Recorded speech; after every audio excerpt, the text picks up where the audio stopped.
이제 나이가 들면은 책을 보는 것도 좀 어려움을 겪을 때가 있는 것 같습니다. 책을 읽다 보면 눈이 쉽게 피로해지고 또 잘 들어오지 않을 때가 있는 것 같습니다. 특별히 지하철 같은 데서도 어떤 때는 지장을 초래합니다. 또 어떤 때는 방에서 책을 읽을 때도 책이 확연히 안 들어오고 힘듦을 보게 됩니다. 근데 그럴 때 비록 안경을 맞추지 않아도 좀 더 책을 잘 볼 수 있는 한 가지 비결이 있죠. 어떤 것일까요? 사람들마다 좀 다르긴 하겠지만 저 같은 경우는 불을 좀 밝게 하면 훨씬 더 책이 선명하게 들어옵니다. 지하철 같은 데서야 그럴 수 없지만 방에서도 불을 좀 더 밝게 해주고 또는 스탠드를 켜게 되면 글자가 선명히 들어오는 것을 경험을 하게 됩니다. 빛이란 건 그런 것 같습니다. 어떤 때 어두운 곳에서도 그래서 어떤 것이 정리가 제대로 안 됐을 때도 불을 밝힘을 통해서 무엇이 잘못되어 있고 무엇이 문제인지를 발견하게 됩니다. 어떤 때 그럴 때 있죠. 방에 들어와서 이제 밤에 뭔가를 아이가 찾으려 합니다. 그런데 부모님이 자고 있으니까 이거 죄송해서 그런지 불을 안 켜고 할 때가 있죠. 그러면 불을 안 켜니까 찾지 못해서 어떤 때 더 덜그덕거리고 어떤 물건을 쓰러뜨리기도 합니다. 그때 부모님이 보통 뭐라 그러나요? 그냥 켜고 찾아. 미안하게 생각할 필요 없이 켜고 찾으라고 얘기합니다. 그러면 단박에 물건을 찾게 되는 경우들을 보게 됩니다. 제가 이런 얘기를 드리는 이유 중에 하나는 말씀이 그런 것이라는 것을 종종 느낍니다. 말씀은 우리들에게 빛과 같은 역할을 합니다. 그 말씀이 빛을 비춤을 통해서 우리들이 깨달아야 될 것들을 깨닫게 만듭니다. 오늘 본문은 바로 그러한 모습을 특별히 보여주고 있습니다. 오늘 본문을 보게 되면 시편 130편, 119편 130절하고 135절에 보면 빛이 빛이여라는 구절이 등장을 합니다. 빛이 빛이다라고 얘기를 하죠. 130절에 빛이 빛이여. 또 135절에 주의 얼굴을 주의 종에게 비추시고라고 되어 있습니다. 그렇습니다. 말씀이 우리에게 비칠 때 우리는 깨닫게 됩니다. 말씀이 비침을 통해서 우리가 잘못하거나 문제 있는 것들을 보게 됩니다. 그런데 이 빛이 비친다라는 것이 단순히 내 노력과 내 힘으로 되는 것이 아님을 오늘 본문은 보여줍니다. 130절에 주의 말씀을 열면이라고 되어 있습니다. 열면. 이거는 그 원어를 보게 되면 그 열쇠에 해당되는 단어와 동의어를 이루고 있습니다. 무슨 얘기입니까? 바로 열어야 될 때 이것이 드러난다는 것입니다. 마치 열쇠로 말씀을 열을 때 그것이 비치는 것처럼, 그것을 깨닫게 되는 것처럼, 그 문이 열릴 때 그 안에 있는 것을 볼 수 있고 들어갈 수 있는 것처럼 말씀이 그런 역할을 한다는 것입니다. 그러나 오해는 마십시오. 이 말씀을 연다라는 것이 마치 옛날에 다빈치 코드라든지 그런 여러 가지 말씀을 비율해서 억지로 풀어야만 된다라는 그런 걸 의미하는 것은 아니라는 것이죠. 최근에 그 기독교 총연합회 같은 데서 어느 한 이단으로 거명이 되던 곳을 여기는 이단이 아니다라고 받아들인다라는 얘기를 해서 논란이 되고 있습니다. 예전에 저도 잠깐 설교나 쓴 것을 보니까 문제가 있는 분입니다. 근데 이분이 보게 되면 그런 얘기를 합니다. 재인용되어져서 정확한 것이 아닐 수 있음을 미리 전제를 깔고 얘기를 드리지만 그것을 보게 되면 요한계시록이라든가 성경을 얘기를 하면서 그렇게 얘기합니다. 지금까지 주석이라든지 칼빈이라든지 여러 가지 로이든스라든지 그런 사람들이 요한계시록을 강해라고 그랬었지만 다 엉터리다. 잘못 풀었다라고 얘기합니다. 근데 어느 날 자기에게 계시가 임하니까 확연히 풀릴 수 있게 됐다라는 거죠. 자기가 죽으면 어떡할까라는 고민을 한다고 합니다. 그 계시가 끊기니까. 그 해석이. 과연 그것이 타당합니까? 그렇게 성경은 쓰여졌습니까? 아니라는 것이죠. 여기서 주의 말씀을 열면이라는 얘기는 단순히 어떤 그 비유나 미스터리로 되어 있는 것을 푼다는 의미가 아니라 성령께서 이 주의 말씀을 열어야 된다는 것을 얘기해 줍니다. 그럴 때 어떻습니까? 마치 커튼을 열면 어떻게 되죠? 빛이 확 들어오는 것처럼. 암막 커튼을 확 걷으면 빛이 들어오는 것처럼. 예전에 초등학교 때 기억이 납니다. 강당 같은 곳에서 영화 상영을 할 때 기억하십니까? 그럴 때 두꺼운 벨벳천 같은 거를 탁 쳐놓습니다. 그러다가 그 영화 상영이 끝나면 어떡하나요? 그걸 확 껐습니다. 그러면 낮이기 때문에 그 빛이 확연히 들어와서 어두웠던 강당이 밝혀지죠. 마치 그런 거와 같습니다. 그럴 때 옆에 사람도 제대로 안 보이던 것이 이제는 밝히 보게 됩니다. 열면이라는 것은 바로 그런 것을 말해줍니다. 그렇게 열 때 어떤 일이 벌어집니까? 빛이 비침을 통해서 우리들이 주님의 말씀을 깨닫게 됩니다. 그런데 이 말씀의 빛이 비친다는 것은 어떤 것을 의미합니까? 이 빛이 비친다는 것은 단순히 내가 어떤 잘못한 것을 깨닫고 내가 정말로 문제 있던 것이 드러난다는 그 정도를 의미하지 않습니다. 최근에 몰카라든지 동영상 공유 문제 때문에 말이 많습니다. 그 사람들이 드러나기 전에는 안 했습니까? 아닙니다. 드러나기 전에도 그러한 일을 행해 왔습니다. 어떤 때 멀쩡해 보이는 사람이 이제는 그것이 드러납니다.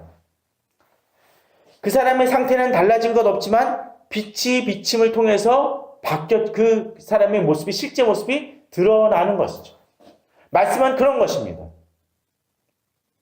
그런데 이 말씀은 단순히 빛이 비쳐서 말씀이 이렇구나라는 걸 깨닫는 것만이 아니라 보다 근원적인 모습을 우리들에게 보여줍니다. 시편 80편 3절에는 역시 빛을 비추사라는 얘기가 등장을 합니다. 어떤 내용입니까?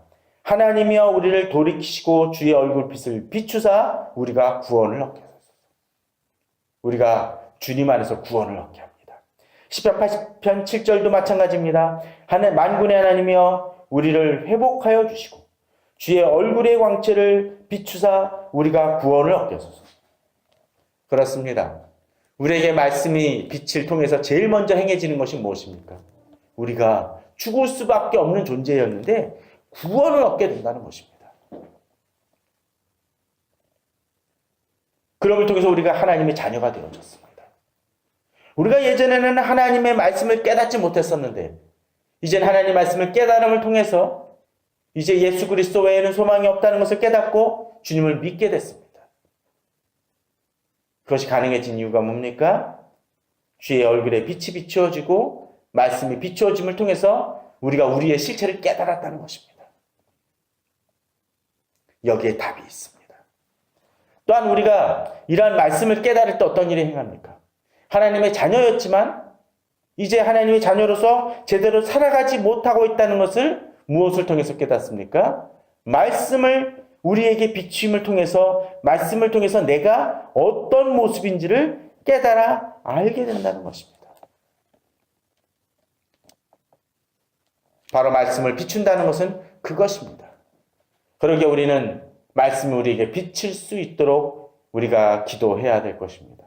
또한 그 기도할 때 진정으로 내 힘으로 열심히 연구하고 그런 것도 되는 게 아니라 성령께서 나의 마음을 주장하여 주시고 또 성령께서 내가 말씀을 깨달을 수 있도록 말씀이 내게 비칠 수 있도록 기도해야 된다는 것이죠. 매번 얘기 드리지만 우리가 큐티할 때 내 눈을 열어서 주의 법에 기이한 것을 보게 하소서라고 기도하는 이유 중에 하나도 바로 그런 연유입니다. 오늘 본문 속에서는 또 다른 이야기가 등장합니다. 이런 빛이 비치는 것을 민수기 22장 31절에서도 우리 한번 찾아봤으면 합니다. 이 상황이 어떤 상황입니까? 이스라엘 백성들이 광야를 지나가고 있는데 발락 왕이 발람을 꼬드기는 장면이 등장을 하죠. 그도 발람이 선지자인 걸 압니다. 물론 이 발람이 어떤 선지자였는지에 대해서는 논란이 좀 많이 있습니다. 이 사람이 하나님을 알았던 사람인지에 대해서 참 애매한 부분들이 있을 수 있습니다. 심지어 신약에서는 그를 뭐라고 얘기합니까? 선지자인데 선지자이긴 선지자인데 미친 선지자라고까지 얘기를 합니다. 그러나 그럼에도 불구하고 이 사람의 앞뒤 문맥을 잘 보게 되면 하나님을 몰랐던 선지자는 분명 아니었습니다. 어찌됐건 간에 발락이 와서 이 얘기를 하죠. 그는 두 번씩이나 거절을 했었지만 사실상 그의 마음속에 이 돈에 대한 문제가 완전히 끊어지지 않았기 때문에 결국은 하나님이 그에게 가라고 얘기합니다. 근데 가는데 어떤 일이 벌어집니까? 골목 같은 것이 등장을 합니다. 근데 그걸 이제 나귀가 봅니다. 여호와의 사자가 칼을 들고 있는 걸 보니까 이제 어떡하나요? 나귀가 그걸 피하려고 담장 옆으로 붙어 갑니다. 그걸 깨닫지 못하는 발람은 어떡하나요? 계속 좀 나귀를 해서 이 제대로 길을 가도록 자꾸 이끌죠. 그러나 나귀는 여호와의 사자를 봤기 때문에 자꾸 벽이 붙습니다. 결국 화를 내죠. 그랬더니 어떤 일이 벌어집니까? 하나님이 나귀를 어떻게 하시나요? 말을 하게 해서 왜 발람한테 항의를 하죠? 왜 내게 이러십니까? 네가 자꾸 이런 일 행하니까 그렇지. 근데 재미난 거 아닙니까? 나귀가 말을 함에도 불구하고 발람은 왜 이것을 기이하게 여기지 않는다라는 것입니다. 어리석을 자가 이렇게 어리석을 수가 있습니다. 전 최근에 그 동영상 문제 터지는 걸 보면서 좀 답답합니다. 그것에 그 주역이 되어졌던 그 정준영이라는 그 친구도 한번 생각을 해보십시오. 제 친구는 아닙니다. 근데 이 친구가 어떤 일을 행합니까? 몇 년 전에 걸렸습니다. 걸려서 그 정도 걸렸으면 깨닫고 중지했어야 옳습니다. 그러나 그런 일들의 삶을 포기하지 않고 그냥 갑니다. 결국 징조가 임했었을 때 그걸 깨닫지 못하니까 뭐라고 얘기하나요? 그 카톡인가 정확히 기억은 안 나지만 재수 없어서 걸렸다고 얘기합니다. 재수가 없는 겁니까? 그 당시 걸린 건 어떤 면에서는 은혜입니다. 그냥 깨닫지 못함을 통해서 결국 어떻게 되나요? 이제 그의 인생은 끝나버린 게 돼버리는 것이죠. 주변 사람들도 그렇습니다. 그때 그 친구가 그렇게 걸리는 걸 봤으면 그들도 경계라고 돌이켰어야 됐습니다. 그러나 그러지 못했습니다. 그럼을 통해서 그들이 어떤 일을 행합니까? 결국은 잘못된 길로 빠지게 되고 이제 돌이킬 수 없는 지경으로 빠지게 되어버린다는 거죠. 오늘 민수기 20장 31절에서는 이제 그렇게 얘기합니다. 그때 여호와께서 누구의 눈을 밝히십니까? 발람의 눈을 밝히셨다고 되어 있습니다. 눈이 띄어지게 했다는 것이죠. 그러니까 상황이 어떻습니까? 자기가 보기에는 뻥 뚫리고 그냥 똑바로 가면 되는 길이었는데 이제 어떻습니까? 그게 아니라는 걸 깨닫게 되죠. 여호와의 사자가 손에 칼을 빼들고 길에 선 것을 보고 그가 보고 머리를 숙이고 엎드리니라고 되어 있습니다. 그렇습니다. 하나님의 말씀을 깨닫지 못하는 이들은 위기에 빠진 것을 깨닫지 못합니다. 자신이 보기에는 대로라고 생각을 하지만 망하는 길이고 죽음의 길인 것을 깨닫지 못합니다. 그러나 여호와께서 눈을 밝히실 때 이제 깨닫게 됩니다. 바로 이것을 아는 이들은 다른 삶을 살게 됩니다. 그러나 그렇지 못한 이들의 모습이 또한 등장을 합니다. 시편 119편, 136절하고 139절에서는 이제 어떤 사람들이 등장을 합니까? 그 사람들에 대해서 이 시편 기자는 어떤 모습을 보여줍니까? 136절에 그들이 주의 법을 지키지 아니함으로 내 눈물이 시냇물같이 흐르나이다 되어 있습니다.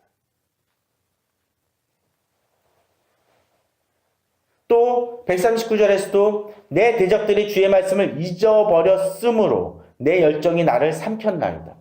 이 구절은 어떠해 있습니까? 그들이 그러함으로라고 되어 있습니다. 마치 이런 것이죠. 그들이 주의 법을 지키지 않고 곧 세상의 사람들 또는 당연히 알아야 될 사람들이 주의 법을 지키지 아니하니까 어떻게 했다고요? 바로 이 사람이 눈물을 흘립니다. 왜 흘릴까요? 그들이 죽게 돼서 잘 됐다라고? 아닌 거죠. 안타까움입니다.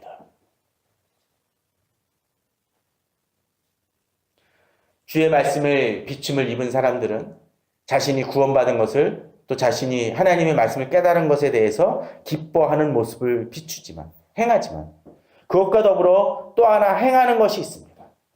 무엇입니까? 나만이 아니라 내 주변 사람들이 이것을 지키지 않음으로 인해서 그들의 결국을 바라보니까 그들에 대한 안타까움을 갖습니다. 139절도 역시 마찬가지죠.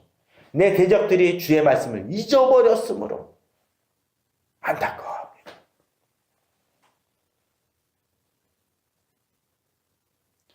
저는 우리 성도님들이 그런 마음을 가진 이들이길 바랍니다. 우리들이 그런 말씀을, 그런 열정을 갖지 못하는 이유가 뭘까요? 내게 뜨거움이 없기 때문에 그렇습니다. 정말로 주의 빛이 비추는 것을 깨닫지 못하기 때문에 그렇습니다. 131절에 보게 되면 이런 구절이 등장을 합니다. 내가 주의 계명들을 사모함으로 내가 입을 열고 헐떡였나이다 라고 되어 있습니다. 자, 무엇입니까? 사모하기 때문에 내가 입을 열고 헐떡였나이다. 이게 뭡니까? 목이 말라가지고 갈급해하는 것을 얘기합니다. 욥기 7장 2절에서는 이렇게 얘기합니다. 종은 저녁 그늘을 몹시 바라고 품꾼은 그의 삭을 기다리나니. 무슨 얘기입니까? 종이 하루 종일 일을 합니다. 그러니까 그에게 제일 바라는 것이 뭘까요? 저녁이 와서 이 땡볕이 좀 사라지는 것을 바랄 것입니다. 목이 마르고 지쳤을 것입니다. 마치 마라톤 선수가 한 중반쯤 뛰면은 그때는 뭐 다른 걸 입고 뭐 그냥 뛸 수밖에 없지만 저기 한 1km, 2km 정도가 남은 걸 깨달을 때 어떻을까요? 저기까지만 가면 괜찮을 거야. 비록 입이 마르고 다리는 풀리고 지쳤지만 저기까지만 가면 이것은 끝난다는 걸 알기 때문에 달려갑니다. 부분 마취로 수술을 한 사람도 마찬가지겠죠? 이제 의사 선생님이 끝나갑니다라고 얘기하는 걸 그걸 기대합니다. 곧 끝이 난다는 걸 알죠. 그렇기 때문에 그것만을 바라며 갈망합니다. 품꾼도 마찬가지입니다. 품꾼도 이제 집에 가기 위해서 삭슬 기다립니다. 이제 조금만 한두 시간만 참으면 이제 일을 끝내고 내 돈을 받으니까 그걸 가지고 저녁에 쌀이랑 고기를 사가지고 집에 가서 가족들하고 맛있는 저녁을 먹어야지. 지친 몸을 좀 쉬어야지. 빚도 좀 갚아야지 라고 생각하는 마음을 가졌을 것입니다. 그 마음이 어떡할까요? 갈망하겠죠. 마쳐 내가 입을 열고 헐떡였나이다라는 그런 표현처럼 마치 사슴이 시냇물을 찾기에 갈급한 것처럼 진정으로 주의 말씀을 사모하는 사람은 종이 저녁 그늘을 바라는 것 같고 또 품꾼이 그 이삭을 기다리는 것처럼 갈망이 있습니다. 우리 성도님들에게 그런 마음이 있습니까? 그런 마음이 있을 때 달라집니다. 그런 마음이 있을 때 우리는 그 말씀을 붙들고자 하는 열망이 있고 새벽을 깨우는 열정이 생겨납니다. 앞서 보았던 136절, 139절을 다시 한번 생각해 봅니다. 그들이 주의 법을 지키지 아니함으로 내 눈물이 시냇물같이 흐르나이다. 그런 헐떡임과 갈급함과 갈증이 있기 때문에 그 갈증이 으로 인해서 힘들고 어려운 일이 그 말씀을 깨닫지 못할 때 그 결국이 어떠함을 알기 때문에 마치 발람이 보지 못했던 것을 우리는 보는 그 시각을 가졌기 때문에 나의 대적들이라 할지라도 그들이 죽을 것을 알기 때문에 또 내 주변의 형제들이 주님 말씀을 깨닫지 못함으로 인해서 그들이 망하는 것을 알기 때문에 어떤 마음이 있나요? 눈물을 흘리고 안타까움이 있습니다. 성경에는 그런 인물들이 많이 있습니다. 에스라나 느헤미야를 한번 생각해 보십시오. 말씀을 가르치죠? 근데 그들이 말씀에서 벗어날 때 어떤 일을 행하나요? 머리털을 뽑는다는 얘기가 등장을 합니다. 화를 내는 장면이 등장을 합니다. 단순히 내 말을 안 들어서 아이가 내 말을 안 듣니까 야단치느라고? 그게 아니지 않습니까? 이스라엘 백성들이 회복해야 될 그 길이 무엇인지를 알기 때문에 안타까움을 행합니다. 모세는 어떠했나요?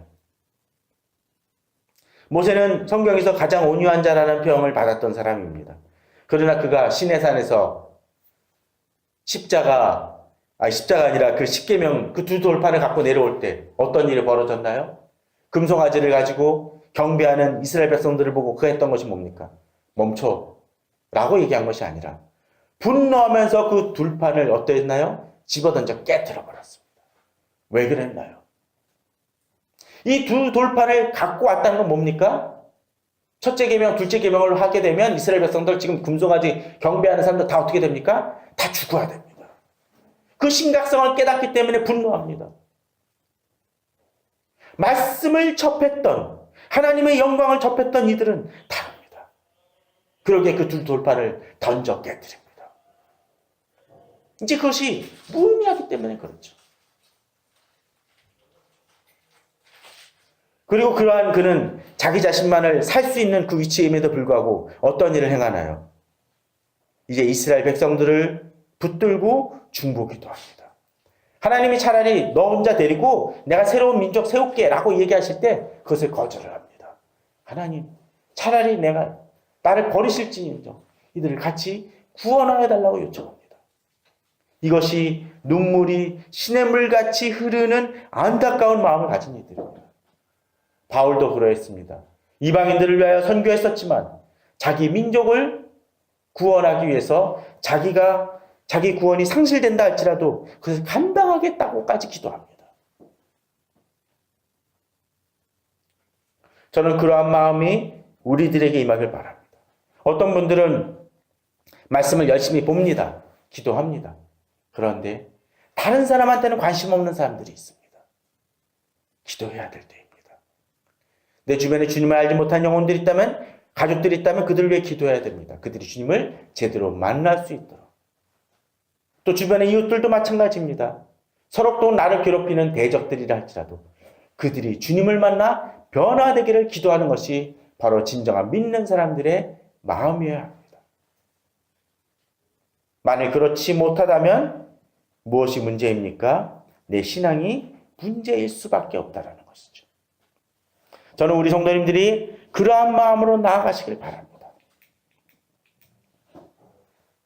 그렇기 때문에 이 시편 기자는 계속적으로 주의 얼굴을 주의 종에게 비치고 주의 율례로 나를 가르쳐 달라고 얘기하고 또 그 율례를 지키지 아니하는 이들로 인해서 고통을 당합니다. 그런데 저는 그런 얘기를 또 드리고 싶습니다. 앞서 보았던 구절이 무엇이죠? 130절, 135절을 다시 돌아가면 거기서 무엇이라고 얘기를 하나요? 주의 말씀을 열면 빛이 비치어 우둔한 사람들을 깨닫게 하나이다라고 되어 있습니다. 또 대적들이 주의 말씀을 잊어버렸다라고 되어 있습니다. 그런데 저는 이런 생각들을 좀 해봅니다. 주의 말씀이 비치니까 이들이 우둔한 사람이고 말씀을 잊은 자라고 되어지지만 정확하게 얘기를 하면 이들이 우둔한 사람들, 아직 주의 말씀이 비추어서 깨닫지 못하는 이들은 어떤 것을 깨달을까요? 어떨까요? 상태가. 자기 자신을 어떻게 평가할까요? 자기는 되게 똑똑한 사람이라고 여길 것입니다. 또 대적들이 주의 말씀을 잊어버렸지만 그들은 어떡할까요? 자기는 뛰어난 지혜, 남다른 학식을 가지고 대항하고 있고 잘 살아가고 있다라고 생각할 것입니다. 실제로 그럴 겁니다. 다시 동영상 얘기를 하지만 그 걸린 사람들을, 적발된 사람도 한번 생각해 보십시오. 처음에 그들은 자신이 재수없어 걸렸다고 생각이 되어지고 이렇게 하면 잘 사는 것이라고 생각하고 삶을 누리는 것이라고 생각을 했을 것입니다. 최근에 부정부패에 관련된 여러 공직자들도 한번 생각을 해보십시오. 그들은 그것이 돈을 버는 것이라고 생각을 했지만 성경은 이야기합니다. 우둔한 사람이란 걸 얘기해 줍니다. 그들이 주의 말씀을 잊어버렸다라고 얘기합니다. 앞서 얘기를 들었던 것처럼 뭐 기독교 총연합회에서 이단 단체의 목사를 이단으로 판정되어지는 목사를 야 이단이 아니다라고 받아들인다고 합니다. 그것을 지혜라고 이야기할지 모릅니다. 세상에서 더 기독교를 더 크게 하는 것이라고 생각할지 모릅니다. 그러나 주의 말씀하고는 상관없는 일입니다. 어리석은 일이라는 것이죠. 중요한 건 주의 말씀을 통해서 내가 어떤 상태인지를 깨닫는 것입니다. 그러나 이들은 우둔한 사람들이고 주의 말씀을 잊어버린 이들입니다. 성경은 경고합니다. 그러나 그들이 주의 말씀을 비출 때 이제 깨닫게 됩니다. 그러나 그들은 계속적으로 우리들에 대해서 어떻게 평가합니까? 141절과 143절을 한번 보십시오. 141절에 뭐라고 되어 있나요? 내가 미천하여 멸시를 당하였다고 되어 있습니다. 이렇게 미천하고 멸시를 당하는 우리를 하는 이들이 누굴까요? 앞서 보았던 우둔한 사람들이고 나의 주의 말씀을 잊어버린 대적들입니다. 그들을 통해서 또 어떤 일이 벌어지나요? 143절처럼 환난과 우환이 내게 미칠 수 있을 것입니다. 그렇습니다. 우리들은 그런 이들일 수 있습니다. 주의 말씀에 비추임을 받지 못한 이들의 입장 속에서는 우리는 미천하고 멸시를 당하는 이들일 수 있습니다. 그로 인해서 환난과 우환이 닥칠 때도 있을지 모릅니다. 그럴 때 우리는 낙심합니다. 아니, 저 사람들은 더 잘 살고 있는데. 그러나 주의 말씀이 우리에게 비출 때 여기 역전의 드라마가 펼쳐진다는 것을 우리는 깨닫게 됩니다. 예레미야 9장 23절 24절에서는 우리가 잘 아는 구절이 있습니다. 여호와께서 이같이 말씀하시되 지혜로운 자는 그의 지혜를 자랑하지 말라. 용사는 그의 용맹을 자랑하지 말라. 부자는 그의 부함을 자랑하지 말라. 지혜가 등장합니다. 힘이 등장합니다. 또 돈이 등장을 합니다. 이 시대 가장 대표적인 것들 아닙니까? 근데 성경은 뭐라고 얘기하나요? 자랑하지 말라고 되어 있습니다. 예레미야 9장 24절에서는 계속적으로 그렇게 얘기합니다. 자랑하는 자는 이것으로 자랑할지니 곧 명철하여 나를 아는 것과 나와 하는 사랑과 정의와 공의를 땅에 행하는 자인 줄 깨닫는 것이라. 그렇습니다. 우리에게 진정한 지혜는 무엇입니까? 자랑할 건 뭡니까? 하나님을 아는 것이라는 거죠. 하나님을 알지 못하면 그 구원 자체가 없기 때문에 우리는 망하는 존재입니다. 또 그냥 아는 것만이 아니죠. 하나님께서 사랑과 정의와 공의를 어떻게 합니까? 이 땅에 행하는 자인 것이라는 거죠. 그래서 나는 기뻐할 수 있습니다. 우리 기쁨의 원천이 어디인지를 다시 한번 깨닫게 해주고 있다는 거죠. 오늘 본문도 그렇죠. 그렇기 때문에 주의 법들을 잊지 않다고 되어 있고 또 뭐라고 되어 있습니까? 주의 계명은 나의 즐거움이라고 되어 있습니다.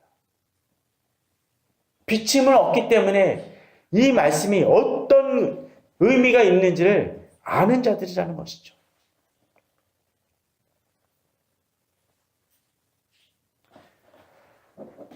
그런데 재미난 거는 오늘 본문에 내가 미천하다라고 했었을 때 이 미천은 작은 자라는 의미입니다. 하찮은 자라는 거죠.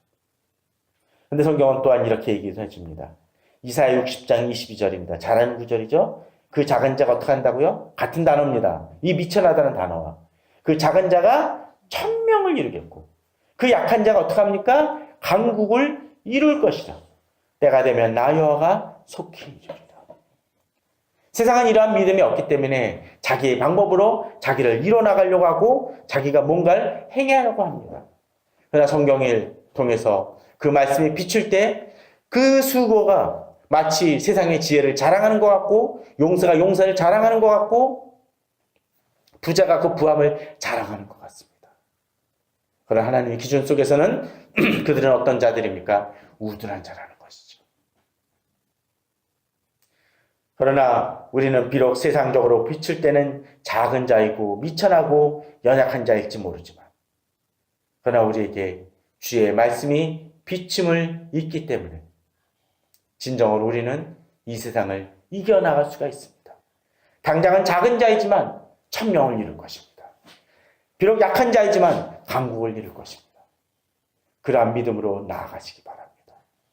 진정한 그 믿음으로 비록 지금 내가 생각하는 이렇게 하면 좀 더 빠른 길인 것 같다 할지라도 주의 말씀을 비춤을 통해서 우리는 세상이 보지 못하는 빛을 보게 됩니다. 앞서 보았던 것처럼 발람이 지금 이기가 보기에는 정말 대로인 것 같고 여기가 나아갈 길 같지만 그것이 죽음의 길이었던 것처럼 우리는 세상에 보지 못하는 것을 바라봄을 통해서 진정한 구원의 길로 나아갈 수가 있고 무엇이 망하는 길임을 분별할 수 있는 눈을 가진 자들입니다. 그러한 믿음으로 이번 한 주도 잘 보내시고 믿음 안에서 승리하시고 주께서 비추시는 대로 나아가시는 또 그것을 가장 갈망하며 또 주변에 그것을 알지 못하는 이들을 주께로 인도하는 그들을 돕는 우리 성도님들 되시기를 주님의 이름으로 축원합니다. 다 같이 기도하시겠습니다.